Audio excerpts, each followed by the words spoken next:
Get out and never come back. You are nothing to this family." My mother's scream tore through the high ceilings of the historic brownstone I secretly paid for. Ethan stood behind her, smirking, his $50,000 gambling debt, the invisible elephant in the room. I did not beg. I did not cry. I looked at Susan, then at the brother I had subsidized for a decade. "Understood," I said. My voice was flat, clinical. I grabbed my bag, walked out the heavy oak door, and let the biting Chicago wind hit my face. The lock clicked shut behind me. Final. Drop a comment and let me know where you're listening from and what time it is for you right now. I'd love to know who's part of our community. I sat in the driver's seat of my car, the engine humming quietly against the Chicago freeze. My hands were on the wheel, 10 and 2, perfectly steady. The porch light of the brownstone was still on, casting a yellow glow on the snow. I waited for the grief to hit. I waited for the tears, the panic, the urge to run back and beg for forgiveness. But nothing came. Instead, the temperature in my chest dropped to match the air outside. It was a strange, clarifying cold. For the first time in 29 years, the fog of obligation lifted, and I saw the equation for what it really was. I wasn't a daughter being punished. I was a vendor whose contract had just been terminated. I reached into my bag and pulled out my phone. The screen was bright in the dark cabin. Face ID unlocked it instantly. I didn't open my messages. I didn't open my contacts. I went straight to my banking app. The blue logo pulsed, then loaded my dashboard. I scrolled past my checking, past my savings, down to the scheduled transfers tab. There it was. The heartbeat of my family's lifestyle, labeled simply as family support, $3,850. Scheduled for the first of every month. I stared at the number. $3,850. That wasn't just a mortgage payment. That was a luxury subscription. That was the price of admission to a club that had just revoked my membership. For a decade, I had treated this transfer like a fixed cost, as non-negotiable as gravity. I had built my entire financial life around the absence of this money. I worked 60-hour weeks managing global supply chains, optimizing routes, cutting inefficiencies for billion-dollar companies, yet I had allowed this massive bleeding inefficiency to exist in my own personal ledger. My mother's voice echoed in my head. Get out. A direct order. In logistics, when a client refuses a shipment, you don't force it on them. You return to sender. You liquidate the inventory. You cut your losses. They wanted me out of their lives, fine. Then they wanted my money out of their lives too. You cannot evict the tenant and keep the rent check. I tapped the transfer line. The details expanded. Next payment due in 4 days. I hit the button that said Edit. Then I hit Cancel Series. The app threw up a warning, a little gray box asking if I was sure I wanted to delete this recurring transaction. I didn't blink. I didn't hesitate. My thumb hovered for a fraction of a second, not out of doubt but out of recognition. This was the most expensive click of my life. Confirm. The line item vanished. The screen refreshed. The balance projection for next month instantly jumped up by nearly $4,000. It was a staggering visual. That money was mine now. It wasn't going to the historic brownstone. It wasn't going to Susan's image or Ethan's bail money. It was staying right here. I didn't send a text to warn them. I didn't send a dramatic farewell email explaining my actions. That would be emotional. That would be an invitation for negotiation. And I wasn't negotiating. I was executing a severance package. I placed the phone face down on the passenger seat, put the car in drive, and pulled away from the curb. The rearview mirror went dark. The transaction was complete. I checked into a hotel downtown, a sleek high-rise with anonymous gray carpets and blackout curtains. I didn't unpack. I just sat on the edge of the bed and opened my laptop. I needed to see the numbers. In my line of work, you don't make decisions based on feelings. You make them based on data, and the data of my life was a financial crime scene. My tax returns show that I am a senior logistics manager earning $145,000 a year. I manage supply chains for medical equipment. I solve complex high-stakes puzzles before most people have had their morning coffee. Yet looking at my personal checking account, you would think I was a grad student living on a stipend. My apartment, the one I just walked away from, was a 400-square-foot studio with second-hand furniture and drafty windows. I drove a 6-year-old sedan. I clipped coupons. I lived on a strict austerity budget. Why? Because for the last 4 years I had been the sole liquidity provider for a failing enterprise known as the Evans family brownstone. The brownstone was a 4-story monument to my parents' vanity. Susan and Thomas didn't live in it, they performed in it. They hosted dinner parties they couldn't afford to impress people they didn't like. And Ethan lived in the garden suite, a glorified term for the basement rent-free. He was 33 years old. He spent his days incubating tech startups that never launched and his nights gambling away the seed money. They protected him like a rare asset while they treated me like a renewable resource. People ask why I did it, why I handed over nearly $4,000 a month while my own life remained small and cramped. It's easy to call it weakness. It's easy to say I was a doormat, but that's a lazy analysis. In logistics, we call it legacy system integration. You don't realize the system is broken when you're built inside the machine. It's the boiling frog effect applied to human psychology.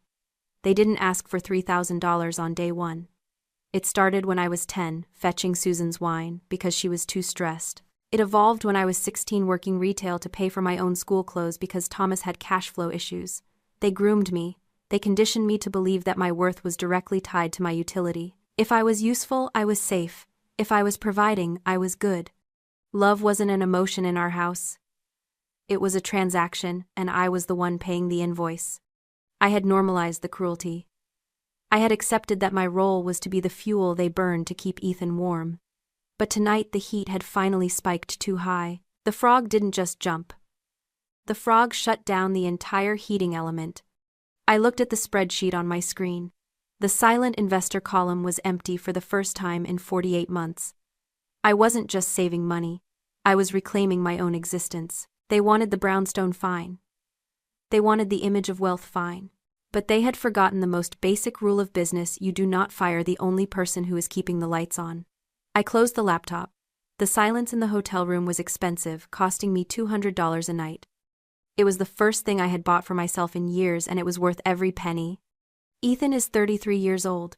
While I spent my 20s climbing the corporate ladder, earning certifications and negotiating contracts, Ethan spent his finding himself in the garden level of the brownstone. He calls himself an entrepreneur. He has business cards that say CEO of companies that don't have websites, tax IDs, or revenue.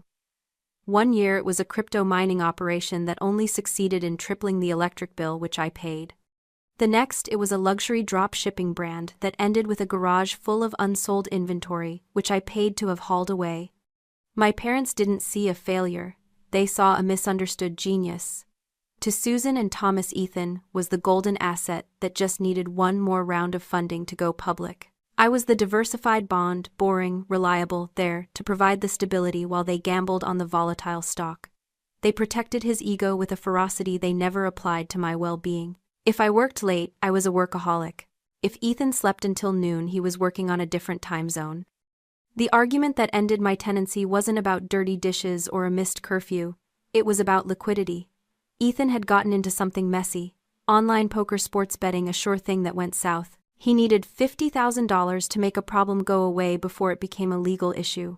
Susan had put the demand on the table like a dinner plate. You have the money, Vanessa. Fix this for your brother. For the first time in my life, I looked at the ledger and said no. I told them that bailouts were for distressed assets with potential, not black holes. That's when the screaming started. That's when my mother decided that if I wasn't going to be the bank, I wasn't welcome in the vault. They evicted me to punish me, confident that the threat of exile would force me to open my checkbook. They miscalculated my risk tolerance. The silence lasted 30 days. I moved from the hotel into a one-bedroom apartment in a glass high-rise 3 miles south. It was everything the brownstone wasn't. Modern, efficient, sterile. I bought furniture that I chose, not antiques Susan insisted we preserve. I bought a coffee maker that cost $300 and didn't feel a shred of guilt. Every morning I woke up, looked at the lake, and waited for my phone to ring. But it didn't. Day 5 passed, day 10, day 20.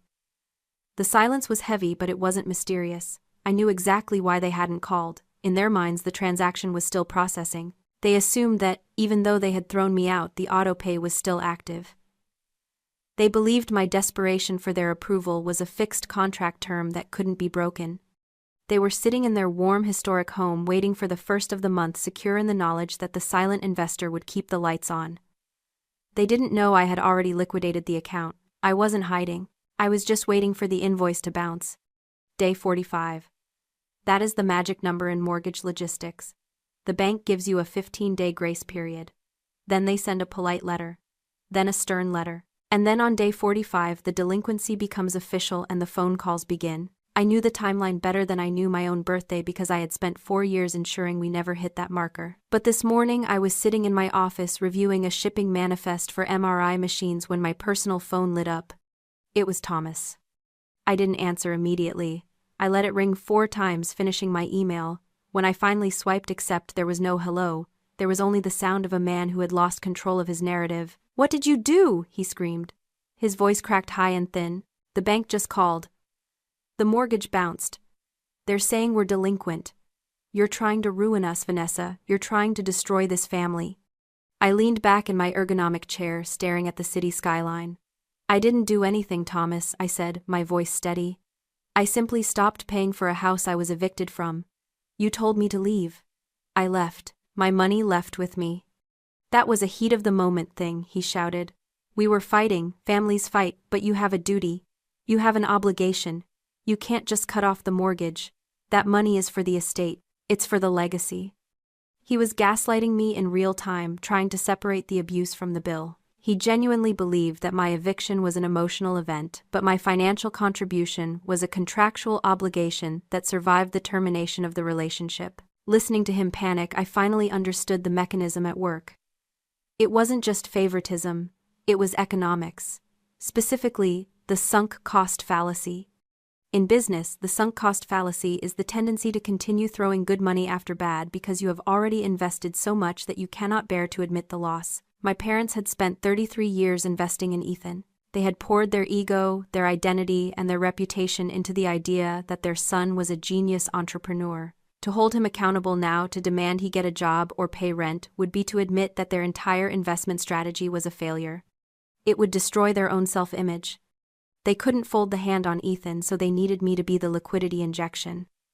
I was the fresh capital keeping a bankrupt venture afloat. They weren't protecting him because they loved him more. They were protecting him because admitting he was a liability would mean admitting they were bad investors. They would rather burn me the profitable asset than admit the golden child was a loss. "I am not your legacy insurance," I said into the phone. "And I am not paying for a house where I am not welcome. If you need money, ask the person living in the garden suite."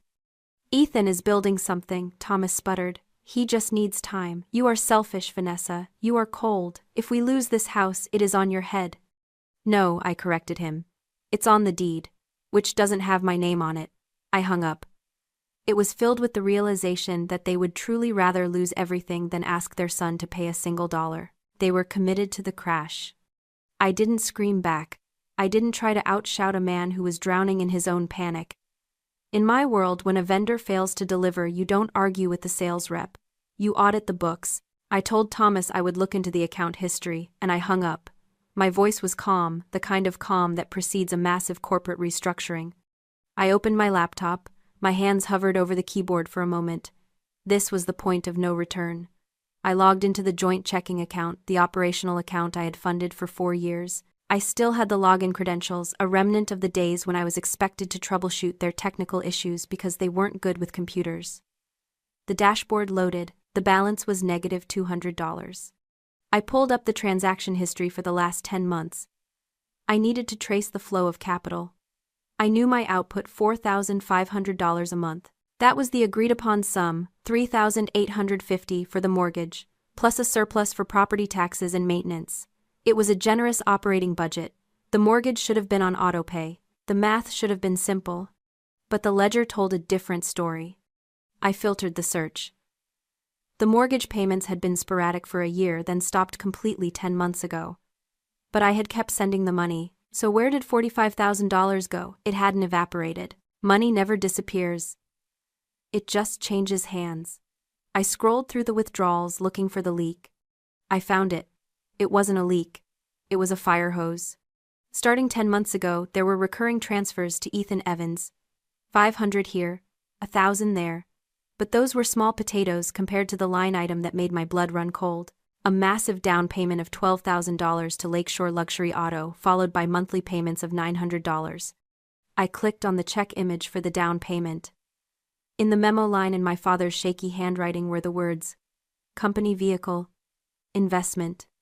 I felt a laugh bubble up in my throat, dark and jagged.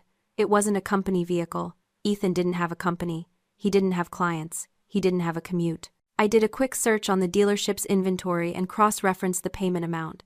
It matched the financing terms for a fully loaded obsidian black luxury pickup truck, a $65,000 toy for a man who lived in a basement. The realization hit me with the force of a physical blow. They hadn't just mismanaged the money. They hadn't just fallen behind because groceries were expensive. Thomas had taken the money I sent to save their home, the money I earned working 60-hour weeks, and he had diverted it to buy Ethan a status symbol. He had embezzled the mortgage payments to fund his son's cosplay as a successful businessman. They deemed the truck more essential than the roof over their heads. They gambled that I would never check the books, or that if I did, I would simply pay off the mortgage anyway to avoid the shame of foreclosure. They had stripped the equity from their own future to polish the ego of their golden child. This wasn't negligence. This was theft. And I had the receipts. The foreclosure notice arrived at the brownstone exactly 30 days after my audit. I know this because the bank also sent a copy to my old email address, a courtesy for the former financial contact. It was a formal eviction warning. They had 30 days to vacate. The legacy they claimed to protect was being liquidated. I didn't call to gloat. I didn't call to offer a lifeline. I just waited. 3 days later, security at my office building called my desk. Miss Evans, there are 2 individuals in the lobby asking for you. They say they're your parents. They're upset. I told the guard to let them wait. I finished my coffee. I reviewed a contract for a shipment of surgical steel. Then I took the elevator down. The lobby of my building is a cavern of marble and glass designed to make visitors feel small. Susan and Thomas looked microscopic. They were huddled on a leather bench looking older than I had ever seen them. Susan was weeping into a tissue. Thomas was pale, his hands shaking in his lap. They weren't the imperious landlords who had screamed at me to get out. They were refugees of their own financial disaster. When they saw me, they scrambled up. Susan tried to rush forward, arms open, aiming for a hug that would erase the last 2 months. I stepped back. Professional distance. Vanessa, she sobbed. Thank God. You have to help us. We're losing the legacy. We're losing the brownstone. We can't let strangers take our home, Thomas added, his voice trembling. For the sake of the family. For your brother. Please. Just pay the arrears. We'll make it right. They were still doing it. Even at the edge of the cliff, they were asking me to be the parachute for Ethan. They weren't sorry. They were just broke. I didn't raise my voice. I didn't lecture them about responsibility. I simply opened the manila folder I had brought down with me. You aren't losing the house because of me, I said, my voice echoing slightly in the quiet lobby. And you aren't losing it because of bad luck. I handed Thomas the paper. It wasn't a check. It was a printout of the transaction history I had uncovered. Highlighted in neon yellow was the wire transfer to Lakeshore Luxury Auto, $65,000. The exact amount of equity they needed to save their home sitting on 4 rubber tires in the driveway. You embezzled my mortgage payments, I said. You took the money I sent to keep a roof over your heads and you bought Ethan a truck for a business that doesn't exist. You didn't prioritize the legacy. You prioritized his ego. Thomas stared at the paper. His face turned a shade of gray that matched the stone floor.